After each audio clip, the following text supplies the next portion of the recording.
बोलो विष्णु भगवान की जय। पाठ पूजा चैनल में आज हम माघ मास महात्म्य का 25वां अध्याय सुनेंगे। पिशाच कहने लगा कि हे मुनि, केरल देश का ब्राह्मण किस प्रकार मुक्त हुआ, यह कथा कृपा करके विस्तार पूर्वक कहिए। देवदूती कहने लगा, केरल देश में वासु नाम वाला एक वेद पारंगत ब्राह्मण था। उसके बंधुओं ने उसकी भूमि छीन ली, जिससे वह निर्धन और दुखी होकर अपने जन्मभूमि त्याग कर देश देश में घूमता किसी व्याधिग्रस्त होकर मृत्यु को प्राप्त हो गया। उसका कोई बांधव न होने के कारण उसकी और वैदिक क्रिया नहीं हुई और न ही उसकी दाह क्रिया हुई।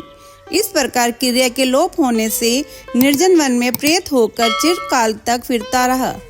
शीत ताप भूख प्यास के दुख से हाहार करता रहा, परंतु उसको कहीं सद्गति नहीं दिखाई देती थी। सर्वथा दान न देने से वह अपने कर्म फल को भोगता था।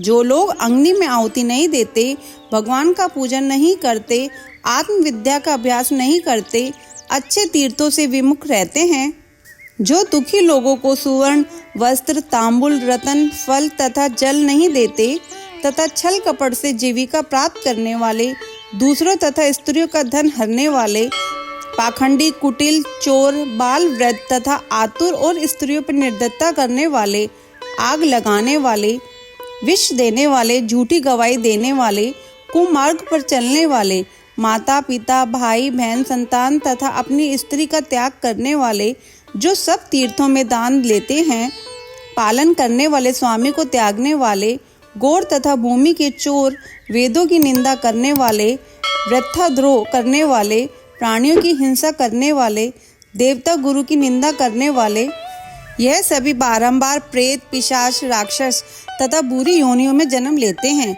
अतः बुरे कर्मों से बचकर धर्म के कार्य तथा यज्ञ दान और तप आदि करने चाहिए, क्योंकि कर्म फल से अवश्य में मिलता है। इस प्रकार प्रेत की गति देखकर पाप कर्म कदापि नहीं करने चाहिए।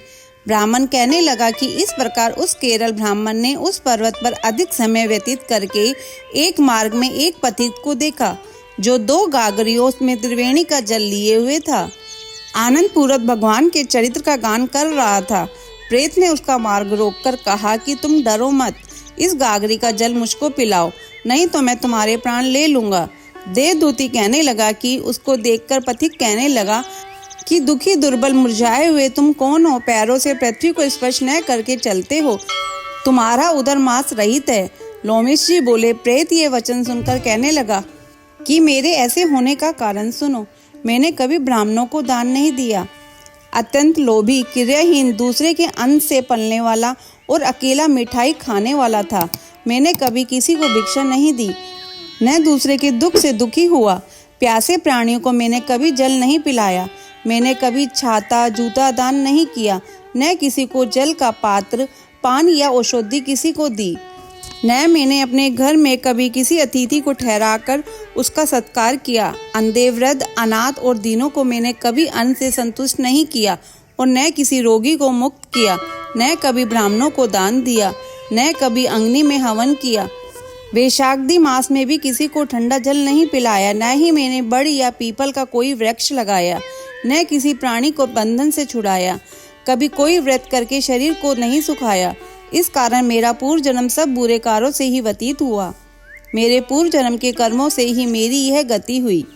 इस वन में व्याघ्र भेड़िए से बचा हुआ मांस तथा जंतुओं के खाने से गिरे हुए फल, वृक्षों पर लगे हुए सुंदर फल तथा झरने का सुंदर जल सब ही मिलते हैं, परंतु देव इच्छा से मैं कुछ नहीं खा सकता। सर्प की तरह केवल पवन भक्षण करके जीवन व्यतीत करता हूँ। बल बुद्धि मंत्र प्रसाद से लाभ हानि, सुख दुख विवाह मृत्यु जीवन भोग रोग तथा वियोग में केवल भाग्य ही कारण होता है। कुरूप मूर्ख कुकर्मी निंदित तथा पराक्रम से ही हीन मनुष्य भी भाग्य से ही राज्य भोगते हैं। काने लूले लंगड़े नीतिहीन निर्गुण भाग्य से ही राज्य प्राप्त करते हैं। पर्वत पर भी बलवान राक्षस पिशाच रहते हैं, जिनमें से कभी कभी कोई कहीं कहीं वन में फिरते हुए अपने कर्म के अनुसार अन्न जल प्राप्त करते हैं, परंतु आपको उनका भय नहीं होना चाहिए, क्योंकि धर्मात्मा पुरुषों की उनकी पवित्रता ही रक्षा करती है। ग्रह नक्षत्र देवता सर्वथा धर्मात्माओं की रक्षा करते हैं। यह पिशाच आप जैसे भक्त की तरफ आंख उठाकर भी नहीं देख सकते जो नारायण की भगवान की भक्ति से पवित्र रहता है। उसको प्रेत पिशाच पूतना कोई बाधा नहीं दे सकते। भूत बेताल पिशाच गंधर्व काकिन शाकिनी ग्रह रेवती यज्ञ मात्र ग्रह भयंकर ग्रह कृत्या सर्प कुशांड तथा दूसरे दुष्ट जंतु पवित्र वैष्णव की तरफ देख भी नहीं सकते। जिसकी जिह्वा पर गोविंद का नाम हृदय में वेद तथा श्रुति विद्यमान है, जो पवित्र और दानी है, ऐसे आपको कभी भय नहीं हो सकता। हे ब्राह्मण, इस प्रकार कर्मों का फल भोगता हुआ यहाँ रहता हूँ, ऐसा सोचकर मैं शोक नहीं करता। एक बार मैं जवानली नदी के किनारे पर गया था। वहाँ पर घूमते हुए मैंने सारस के वचनों को सुना था। अध्याय संपूर्ण।